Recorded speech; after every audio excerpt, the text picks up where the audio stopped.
Welcome everyone, this is Kerjims channel. Now we are back to our new episodes of 2 semi-melodic champions and comparison featured by Wild League of Legends versus the Mobile Legend by Rank.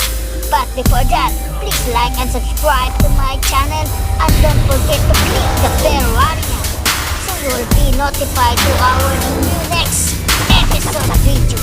Let's do this!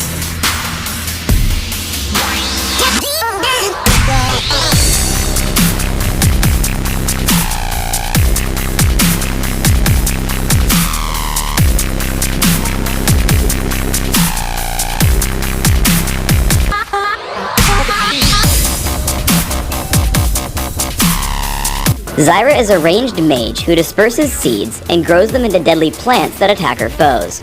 She's adept at pummeling individual enemies and controlling movement across the battlefield. Zyra's passive is Rise of the Thorns. Upon death, Zyra is frozen in place, and after a brief delay, can press any of her ability buttons to fire a line nuke that damages all enemies it hits. Deadly Bloom causes thorns to shoot out in target area, dealing damage to enemies caught above. Any seeds hit grow into thorn spitters that attack nearby enemies from afar. Max Deadly Bloom early if your primary goal is dealing damage with abilities outright. Rampant Growth passively grants Zyra bonus cooldown reduction. Every few seconds, Zyra stores a seed up to a cap. These seeds can be placed on the ground, revealing the area around them until they are stepped on and killed by an enemy champion, or grown into a deadly plant. Zyra's basic attacks will cause her plants to focus on her target. Max Rampant Growth if you're looking to sprout as many plants as possible. Grasping Roots sends a series of vines out in a line that damage and root in place enemies they hit. Any seeds hit grow into Vine Lashers that strike nearby enemies and slow them upon striking. Place points in Grasping Roots if you're looking for a bit more damage, but mostly if you're looking for extra crowd control. Zyra's ultimate is Stranglethorns. Stranglethorns damages all enemies in an area, laying a thicket of vines beneath them. After a short delay, these vines snap upward, knocking up enemies caught in the area. If any of Zyra's plants are hit by Stranglethorns, their attack speeds are greatly increased. As with any champion, place points in Stranglethorns as soon as possible. With early points in Deadly Bloom and Rampant Growth, Zyra can choose to quickly push her lane by sprouting a Thorn Spitter and using its added damage to clear out minions. Additionally, she can watch for ganks by planting seeds near potential gank paths. Early game, Zyra's plants make her one of the game's best duelists. As Victor engages, Zyra lands all her abilities, creating 2 plants in the process. Though Skarner enters from across the wall, her plants plus Ignite and basic attacks pick up a kill in return. Let's go back and watch the abilities in slow motion. Zyra opens with Rampant Growth into Grasping Roots, following up with Deadly Bloom into a second Rampant Growth. This allows one plant to slow down Victor, which would have ensured Zyra's escape, while the other continues to pummel him as he runs. Only the unfortunate entrance of Skarner kept Zyra from winning the fight outright. At level 6, Zyra's burst is phenomenal. Grasping Roots into Deadly Bloom deals incredible damage and holds him in place for the knockup from Stranglethorns.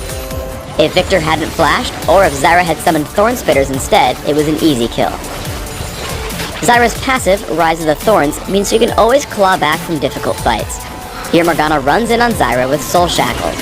However, after Stranglethorns, summoning a Thorn Spitter, and locking Morgana down with Grasping Roots, Zyra can kill her with a final shot from Rise of the Thorns. The best way for Zyra to follow up on ganks is by lending her own crowd control. Here Rammus rolls in on Victor, allowing Zyra to easily land Grasping Roots and sprout a Vine Lasher to take him out. With a few points in Rampant Growth, Zyra can easily earn some extra gold from the nearby Wraith camps. Dropping 2 seeds right before Deadly Bloom gives Zyra some nice extra income with very little difficulty. You can also choose to cast a second Deadly Bloom to clear the camp faster. Zyra can set up on her foes without them noticing. After discovering Skarner with a ward, Zyra plants 2 seeds, grows them into Thorn Spitters, and locks Skarner down with Grasping Roots.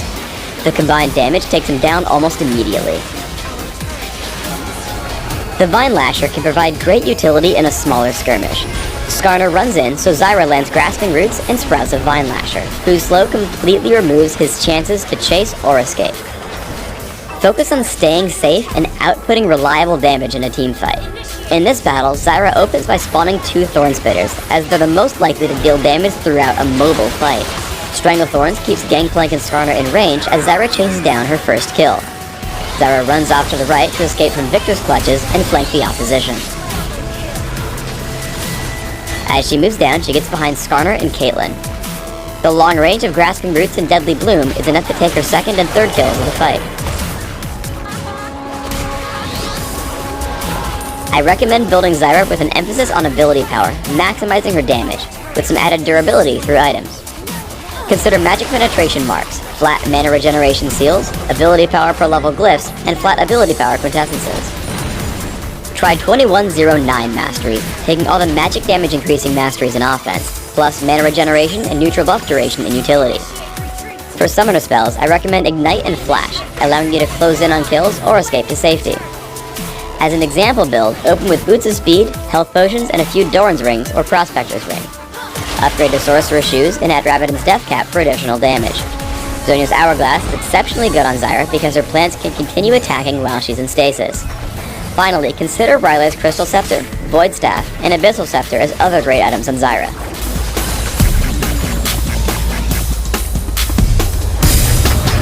So first off, there's two basically schools of thoughts for Zyra. Poke versus all-in. So, for Poke, we're going to be taking Comet. And for all-in, we're going to be taking the Domination Tree for Electrocute. So, tackling the Poke setup first, we're going to be going into Comet. So Comet, Mana Flow, Transcendence, and Scorch. Just so we can poke consistently and proc all of our damage values. If you didn't know, Mana Flow procs off of your plants hitting people, and so does your Scorch. So this makes this champion very combo heavy with these runes. Secondary runes are a little bit more contentious just based on your matchups and what you're mostly comfortable with. You can go Biscuits and Boots if you feel like you're just going to have a lot of poking war and you just want as much sustain as possible. You can go the Domination Tree to then take something like Cheap Chop for a little bit extra damage, or Taste of Blood for regeneration with out of combat movement speed, or Ultimate Hunter. Those are both pretty reasonable. Another option too though, and my personal favorite, is going into the defensive tree and Resolve and just taking Overgrowth and Conditioning so that you're just a little bit more durable as the game goes on. This is mostly personal preference and totally up to you depending on what your style is for the rune setups. Next going into was going to be the Domination Tree for all-in Electrocute. This rune page is a little bit better if you feel like you're going to have a lot of all-in front-loaded damage, or maybe you're just not paired with a poker, a poke champion. Maybe you're playing with someone like a Twitch, an MF, a Kaisa, etc. This is kind of like a better standardized, if you hit a snare, you can usually score kills kind of setup. So for this, we're going to be taking Electrocute as we've established. Now, Cheap Shot is actually okay-ish in terms of front-loading damage, but I prefer to take Taste of Blood just so I don't get chipped down. It's mostly a personal preference thing. Then we're going to take Zombie Ward, and we're going to take the out-of-combat movement speed stacking buff because we're not going to build mobilities on this champion ever. So, let's talk about itemization and what makes Zyra so powerful. So the reason why Zyra does super well as of currently is because of the fact that there's a change going on in the new season for Spell Thieves. Spell Thieves will now give you 20 gold per proc, and it's still capped at 1k, but since you can get 20 gold per proc, and champions spike really hard at their first item, especially now that there's so much power push into the mythic items, we found that Zyra does exceptionally well in this current meta. She's a win lane, win game kind of gal. And because of the fact that as a support, she has not only utility in her snare and knockup of ultimate, but she does a copious amount of damage, and the new items really amplify that exceptionally well. She does really good in most metas. Her best pairings are usually champions like Ashe. Anything that can poke well with her, you're gonna be really happy with. So Ashe, Jhin, and Varus. Those utility champions that once they hit level 6, they have lockdown too, makes it so you can just press R and kill them instantly. So, main thing to note is our build path for this champion. Now, our build path is going to be a bit of a DPS race. So, main thing to note, in case people didn't know, Zyra's old build was Liandry's and Rylai's combined. And the reason for that was as if a player was ever hit by a movement impairing effect, so anything that was slowed or snared, which is why you built Rylai second, the dot did extra damage, up to 2.5% of max health. Well, now Haunting Guys and the new Liandry's don't have that interaction. You don't have any effective bonus damage from slow, so you don't have to build Rylai's in this build path, and now you've actually been opened up to a lot of extra DPS items that also make you tanky as we go into it. So, the build path we're looking at for Zyra is going to be a little bit different, which is going to be Sorcerer's Shoes first, for sure, But next, we're going to be looking at Liandry's Torment as our first item. Now, this item is exceptionally good because it procs off of your plant, so that means that even if you're not in the fray of things, you can still constantly spawn range and harass and poke people's HP down. Because of this option, it makes this item basically an insane buy for you. Solves most of your mana problems, and it converts all your new items into spell haste, which is actually a stat that Zyra really didn't get to access at all, but it actually makes her poking accessibly a lot better. Another great thing about this and why champions are so much better if they can poke in lane and get that gold income early is because of the fact that all mythic items are equipped with spell haste for the most part. And this one is no different as it has 20 spell haste. That means that you basically need to play with about 20 to 30 CDR that you normally didn't ever have access to as Zyra before.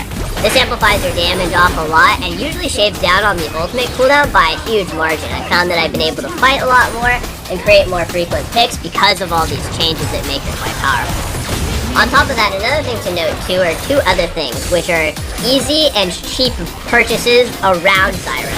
So now you actually have access to healing reduction just like an AD carry at 800 gold, which is a mini part of Morellonomicon. So now if you're ever against a sustained champion, you too can now shut down their extra healing, and it's very easy for you to do since you can just proc it with your plans. Another thing to note too is as we move into the build, is that you can get a mini Void Staff in the early stages if you need to get extra Spell Pen, which means that your damage amplification in case people are building a lot of magic resist is way more easily accessible to you than the old Zyra, which had to get a full Void Staff, and usually that was a third item, so you're very far away from that at all stages. Main primary things to focus on this season are very cheap and easy item efficient power spikes, and being able to hit those, as in like you can generate gold, create pressure, you know, because Zyra is usually winning lanes in most cases, or you're hoping to. Also generating plates will actually give you a huge advantage in terms of spiking way earlier. So without further ado, yeah, we're going to be going Liandry's as first, and we've kind of tackled some of your flexible buys at any point in time that you'll end up purchasing depending on your matchup. So like if you're against a Soraka or a Yuumi, you might end up getting the mini Morellonomicon earlier before going for the Liandry's. That's totally fine, don't worry about that. After that, what really brings this build together is the new item, Demonic Embrace. Now, in combination with Liandry's, this means that you have multiple burn damage pieces on every target that you harass, up to 2.5%, as we've kind of seen from the Rylai's Liandry's combo. But the main thing that I've always struggled with being all-in and relatively squishy. But when this new item, it actually builds out of a giant belt, so it gives you actually a considerable amount of HP, so it makes you reasonably tanky, and it gives you armor and MR when you're dealing damage to people. Because of this combination of things, you can not only poke, but you solve some of your survivability problems that this champion used to have. So because of all of this, this combines to make Zyra one of the premier picks in the new season. I think that she'll be something that everyone wants to play all the time, and really hard to lane against, especially if she ever starts getting ahead.